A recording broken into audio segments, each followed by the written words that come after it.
C'est la grande maison classique, très ancienne, hein, de Beaune. C'est presque l'inventeur du Corton moderne, en tout cas du Corton Charlemagne, certainement, avec évidemment une trentaine d'hectares en propriété sur la montagne de Corton, ce qui est quand même pas rien. Alors d'abord, c'est une maison familiale qui est restée, Toujours familiale. qui a un patrimoine de cru Des magnifique. tonneliers à l'origine qui sont devenus propriétaires viticulteurs et grands négociants, ayant marqué l'histoire des hospices, parce qu'Alain de la Tour a été très longtemps le directeur des hospices de Beaune, et puis ensuite avec un style et puis une participation à la vie syndicale de l'appellation. Alors, pendant longtemps, on a dit que les des... Latour, c'était plutôt des spécialistes du blanc. Aujourd'hui, il y a eu d'énormes changements dans les 20 dernières années, hein, qui font qu'on retrouve la qualité des grands vins, même rouges de Louis Latour des années 20 et des années 30, qui étaient toujours à la tête de la Bourgogne. Il y a eu une période où on faisait des vins un peu plus légers en rouge. Et puis, il y a un patrimoine de vignes incroyable sur la montagne de Corton. Bon, on va les goûter, c'est quand même des vins assez formidables. Bien sûr.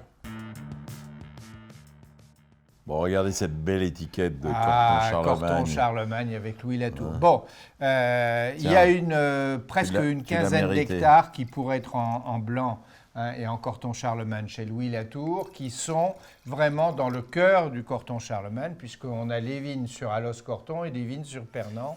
Oui, parce qu'un mot sur la colline de Corton, c'est le grand cru le plus. Il y a deux parties toujours. Invraisemblable, oui. Il y a la partie qui va vers l'ouest et puis la partie qui est plus sud-sud-est. Hein, alors, vers le nord, l'Adois, c'est sud-sud-est, et vers le sud, à Pernan, eh bien, c'est en direction de l'ouest. Et le Charlemagne se trouve à cheval sur l'Adois et sur Pernan. Et il y a également des vignes de Corton qui sont devenues Corton Charlemagne, comme les Perrières. Ce qui est formidable, c'est que dès qu'on met le nez dans le verre, on est en Corton Charlemagne. On a exactement ce qu'on attend, c'est-à-dire cette richesse. Ce côté voilà, le vignoble est tellement étendu, il y a à la fois la minéralité du côté Pernan et il y a la profondeur et la haute maturité, hein, du côté d'Alos. Et c'est ça qui signe le Corton Charlemagne de Louis Latour, avec des barriques fabriquées par leur propre tonnellerie. Il y a un style de bois neuf qui est propre à la maison Latour et qui participe à l'harmonie générale du goût. Oui, c'est gras, c'est ample, c'est très harmonieux. Voilà. Et puis, moi j'adore ces vins qui ont de la complexité, mais aussi un plaisir immédiat. C'est savoureux, c'est très riche. C'est très généreux. C'est une sorte de Montrachet de Corton Charlemagne. Voilà. Absolument. Tu parles bien du vin, tu sais, tu devrais faire carrière. Merci. Ça aussi, c'est une étiquette célèbre, hein, le Corton Grand C. Et château comme à Bordeaux.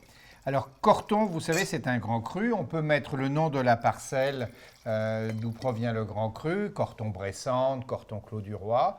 Mais Louis Latour, depuis longtemps, assemble, puisqu'il a la chance d'avoir beaucoup de parcelles sur le Corton, assemble ses meilleures parcelles sous le nom de Corton Grand C, puisque les anciens comtes de Grand C, c'est des vignes qui ont été achetées au comte de Grand C, et la grande maison d'Alos Corton, où se trouve la cuverie célèbre où se fait le vin, hein, et la maison maintenant d'hôtes de la maison Louis Latour, hein, sont les héritages de cette famille Grand C.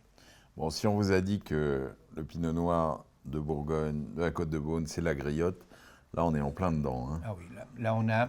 Et alors ce qui est merveilleux, et je suis heureux de voir Louis Latour refaire des vins de ce grand style depuis d'ailleurs de nombreuses années, c'est le fait qu'on ne sent pas l'élevage, on sent un velouté de texture, on sent la mûre, le côté pulpeux aussi du vin. Hein, il y a un côté très pulpeux, hein, qui est absolument remarquable, une pureté de fruits et une pureté de goût remarquable. Oui, c'est magnifique et ça montre quand même vraiment là aussi tous les progrès faits par cette maison parce que les rouges sont aujourd'hui à un niveau de qualité formidable. Le retour à un grand style. J'adore ça.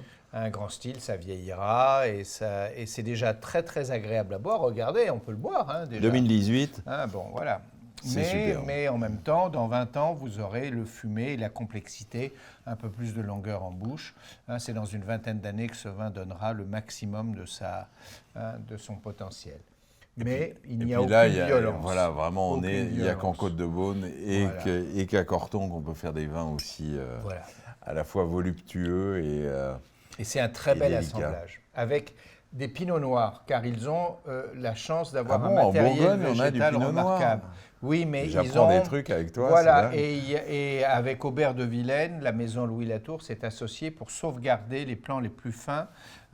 Donc il y a une sorte d'association entre le domaine de la Romanée-Conti et les Louis Latour pour préserver le matériel végétal le plus fin possible. Et on le sent, que c'est fait avec des pinots noirs fins et nobles.